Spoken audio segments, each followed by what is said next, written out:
Hi guys, it's day 90 of Quarantine Cuisine. We're making an Asian style brisket and it's gonna blow your mind. Let's do it.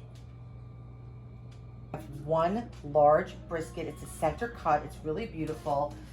It's been out of the fridge for about a half an hour, so it got to room temperature. I'm just gonna pat off any excess liquid because the key to a good brisket is browning it and getting nice color on it before we braise it in the oven. Okay, so I'm just gonna wipe it on both sides and get that moisture off. And then I'm gonna add a generous amount of salt. Now remember, this is a really large piece of meat, so I'm adding, a good amount of salt, right? That makes sense, no? Okay, and you could actually salt this in advance, would be a really good idea. I wish I did that myself. It was fun. Hey, it's early. It's early. It's early. And I don't put pepper on at this point because we're browning this so much in the pan and I don't want the pepper to burn. So we're gonna put pepper in later, okay? So let's go over to our beast is making a presentation today. Presentation. This is the Le Creuset Beast, my favorite thing I have in the whole kitchen. Okay, so I'm gonna add some canola oil because we want an oil that has a higher smoking point than olive oil. Okay, so I'm adding, I don't know, maybe like a 1/4 cup of oil. Okay, and I'm using a very large pot because we want to give space to our brisket so that it can brown properly. We don't want it to steam. I'm going to put it the fat side down first because that's going to add additional. Okay, I'll put the pan on. So I'm putting it the fat side down. Let's go back over the cutting board because I want to get additional fat and flavor from the brisket. It's like instant oil, okay? So we're making this a little bit Asian style today. So when I say Asian style, we're just going to use some Asian flavors. So I'm using some Chinese spice. I'm using some ginger, some garlic, some shallots, some scallions, onions, celery, orange, and then we'll get into the other stuff in a minute. Okay, speaking of Asian, I went to Thailand with one of my best friends from college, Don Alongo. Hi, Don Alongo in Montauk right now. So jealous. Hi, Rosemary. Okay, so anyway, I went to Thailand and I got this knife in Thailand. It was literally like, I don't know, like $1.25. It's probably the best knife I own. Seriously. And it's called the Kiwi brand, and I freaking love it. It's so narrow. It's like, whatever. I don't want to jinx myself over this knife, but yeah, let's get started. So we're just going to cut this onion, and you can use a yellow onion, you can use a white onion, you can use a red onion, you can use shallots, you can use leeks, whatever you have, you guys, right? There's no rules in Schoen's kitchen. No. What? I like that. There's no rules. Come on. You know me. I don't like authority. I don't like to follow directions. I was a little bit of a troublemaker, but not too bad. Never got arrested.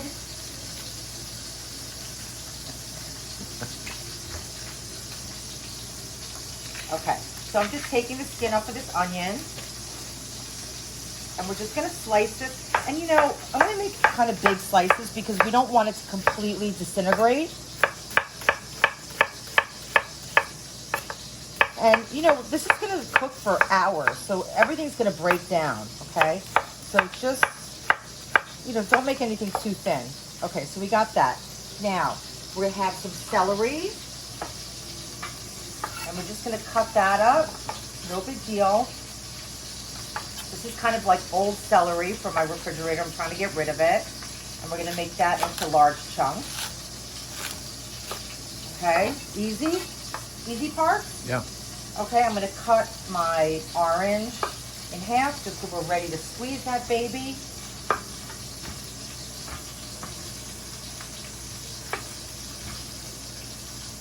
Okay, I also have some lemongrass. So if you've never seen lemongrass, this is what it looks like.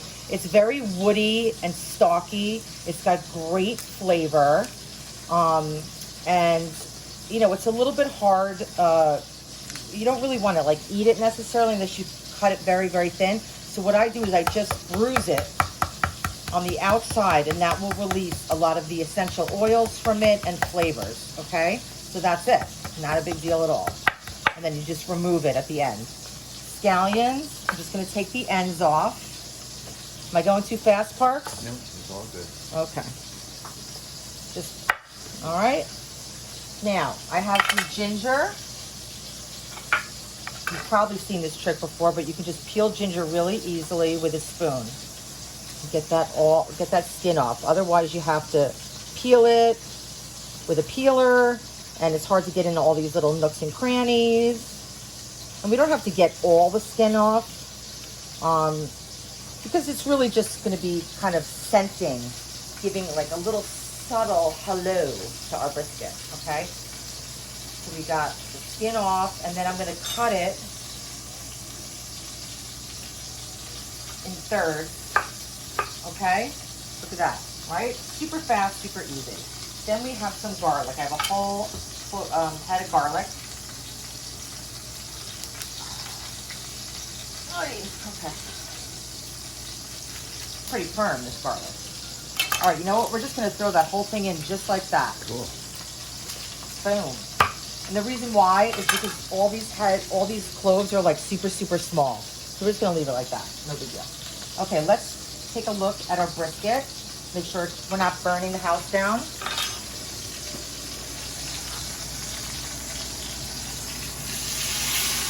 Okay.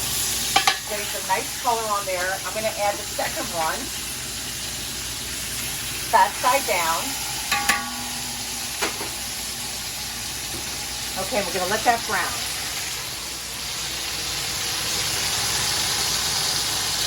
Okay, so, you know, we want to brown the meat. I can't stress enough how important this step is. You really need to take the time.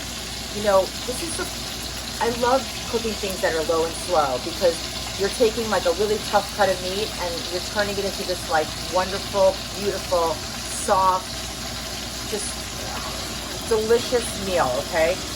And listen, it's kind of foolproof. You can leave it on the stove, you can put it in the oven, and you just walk away for like 4 or 5 hours. But this step is key, okay? So I want you to brown your meat beautifully. Don't skip this step. Okay, so the first one we put in, let's turn it over. Okay, so you see that deep caramel color that we have here? That's what you're looking for. Okay, so look at this. This is so beautiful, you guys. I'm gonna take it out and put this aside. And you can see how the meat has like shrunk a lot.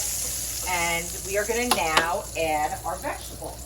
Okay, and all of this fond, they call it, F-O-N-D on the bottom, we want that. That's flavor. Okay, so we're gonna add all of these aromatic veggies. It's gonna be so good. I'm gonna add a little bit more oil. Now, you know, some of this stuff on the bottom are getting a little dark, and we don't want to burn it, right? So I'm going to add just a little bit of chicken stock right now, just to help get that off. And that's going to deglaze our pan. So you see how that just came up right away, and now that's gone? That's perfect. See that? Okay. Now, we don't need to get all of it off right now. I just wanted to make sure that it didn't burn, because if it was burning, it would give a little bitterness to our sauce, and we don't want that, okay? So I'm going to turn up my flame, and we're going to cook this down. We don't have to cook it like crazy, you guys, because this is going to be in the oven for like probably 4 hours, okay? So we deglaze that. We got all of it off the bottom. I'm going to add a generous amount. Let's just turn this up a little bit. Generous amount of black pepper. Doesn't that look pretty, Parks? Yeah, it looks really pretty. I love that giant piece of garlic. Totally. Okay, so we're adding a lot of black pepper. I'm so excited for this. It's going to be really, really good and different. Okay, so we have a lot of black pepper. And add a nice amount of kosher salt. It's going to help soften the onions. So we'll just move that around. I'm going to add 2 tablespoons of Chinese 5-spice. Okay, so I'm going to just add that to my veg. Okay. And let's mix that around and toast that up. Get those flavors out. Can you smell that, Parks? Yeah. Okay. Wow. Okay, so we got that all over. That was really, really nice. Okay, so now I'm going to make that hot spot. And to the hot spot, I'm going to add 1 can of tomato paste. And that's going to add body. It's going to add flavor. It's going to add that kind of like umami flavor. It's going to add beautiful color to our sauce.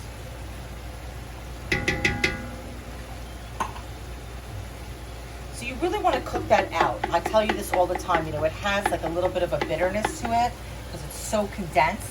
So we want to cook it out, and you can just kind of spread it around. You don't have to go crazy, but just cook it out a little bit. Don't just throw it into the sauce, okay guys? So we got that. Getting all this goodness off the side, all of these brown bits. And I like to use a wooden spoon when I'm doing this, and I like to use the flat side of a wooden spoon, not, you know, just a circular wooden spoon, because I can really get everything off the bottom and scrape it and make sure nothing's sticking.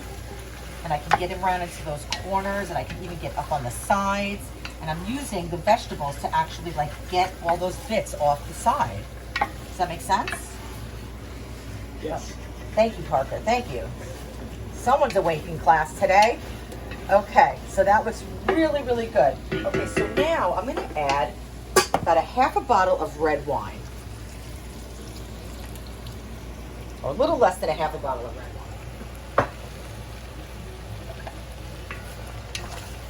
And that's just another layer of flavors, right? So before we put our meat back in, we're trying to establish this delicious layer, okay, of goodness. So that's reducing. And then to that, I want to add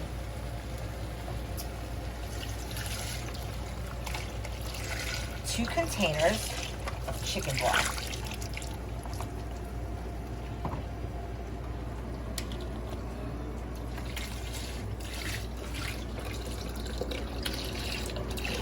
And you can add water, you can add beef stock, you can add chicken stock, you can add vegetable stock, whatever you like, okay? But you need to add that liquid.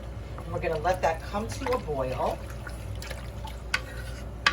And get all that goodness off the side. I'm actually gonna grab a rubber spatula. Can you grab that? Right? Which one? The blue one. Thank you. There you go. That's gonna just help get that off the side. This is what I love about these enamel Le Creuset. Everything just cleans up so beautifully. It's such a pleasure. It's a real game changer, you guys. I'm obsessed with that garlic. You know, it's really worth the investment to get one of these Dutch ovens because you can use it for soups, you can use it for stews, you can use it for chilies, you can even bake bread in these, okay? Now to this, we're gonna add 1 jar. This is a 16-ounce jar of barbecue sauce, any kind you like.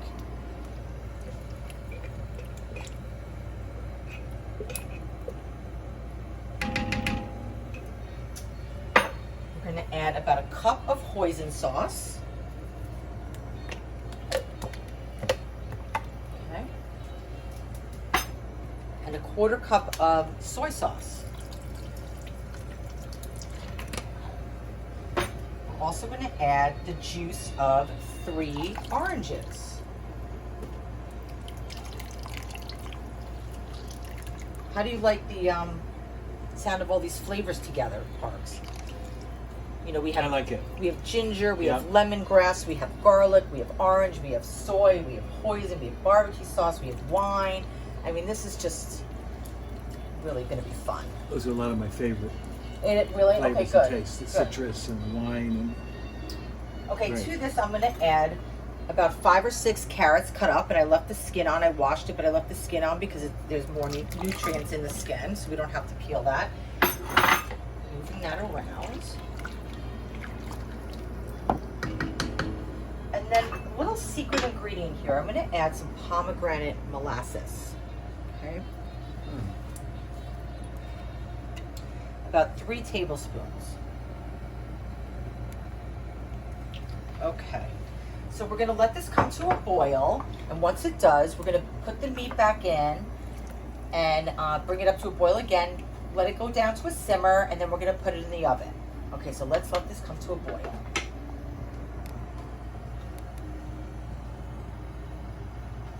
Okay, so our sauce has come to a boil. I just want to taste it. And you know, here's a little tip for you. If you go to taste a hot sauce with a metal spoon, you're going to burn your tongue. If you taste with a wooden spoon, you won't. Right? Because the metal turns hot. So, I mean, the sauce is still hot, but it's a much better experience, trust me.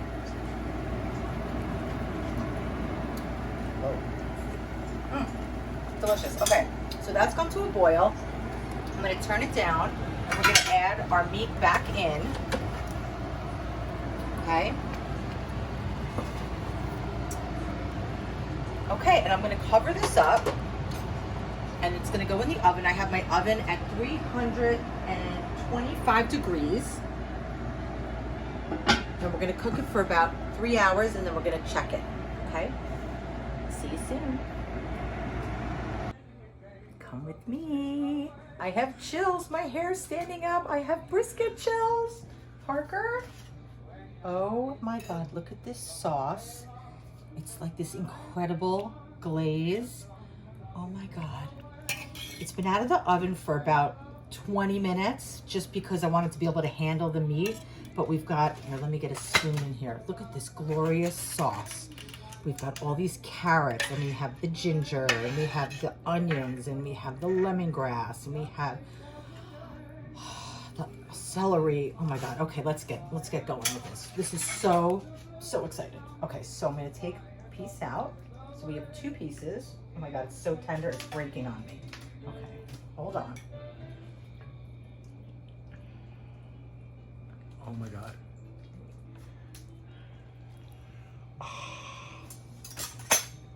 I know. Okay, so I mean, it's really hot, you guys. So I'm so excited. Okay, let's just get into it. Okay, so we're gonna cut this. Let's see how it looks.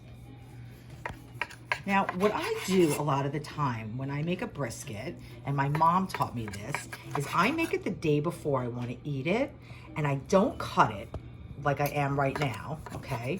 Because you see how it's falling apart a little bit? It's not a problem at all, because it's gonna taste the same. But if you want your slices, this is kind of a pro tip.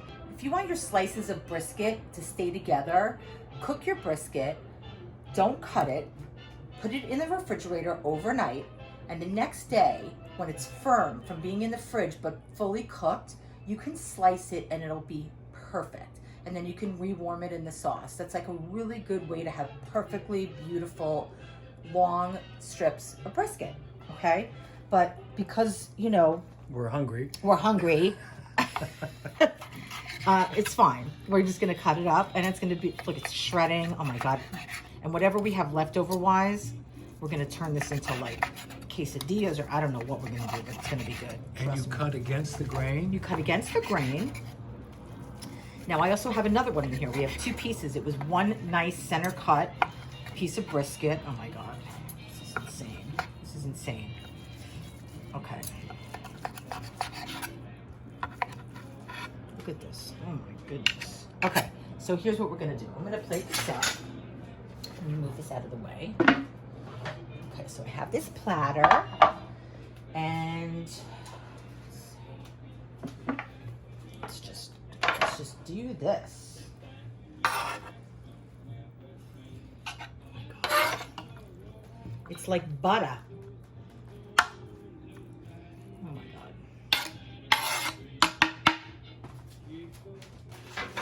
Okay, so we have that. And then while I was waiting for it to cool, I just sauteed some Chinese broccoli or broccolini in a little bit of oil, and added just a tiny bit of salt, and that's it. I mean, just so we have some nice greens with this. I'm gonna put it around.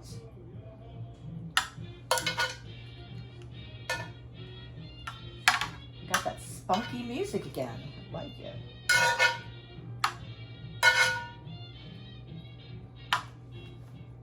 Oh, wow. Look nice? Yeah, it looks so pretty. Nice and bright green. Wow. Okay, and then we'll finish it off with some beautiful veggies. So let's get some veggies in here. We got some great carrots.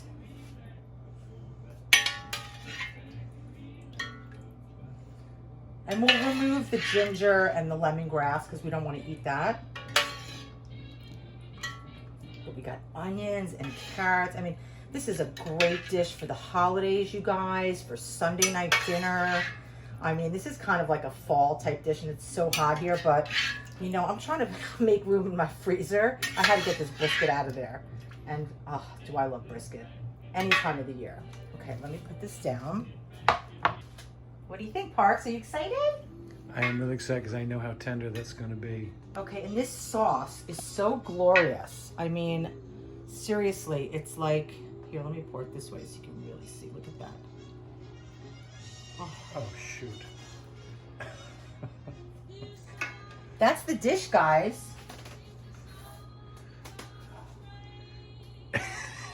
I don't know about you. It looks... Okay, I'm going to take a quick bite, but we're going to go to behind the recipe, okay? Okay. Because Parker, I've never made this style brisket. I make brisket all the time, but I've never made this style for Parks. But let me just take a quick taste for anyone who's not going to go to behind the recipe. I'll tell you how it is.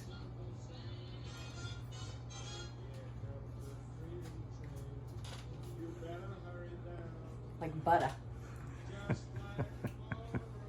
You can do it, guys. You know what? I went to the beach today. I left this in the oven all day. Who cares? It's so easy. We'll see you soon.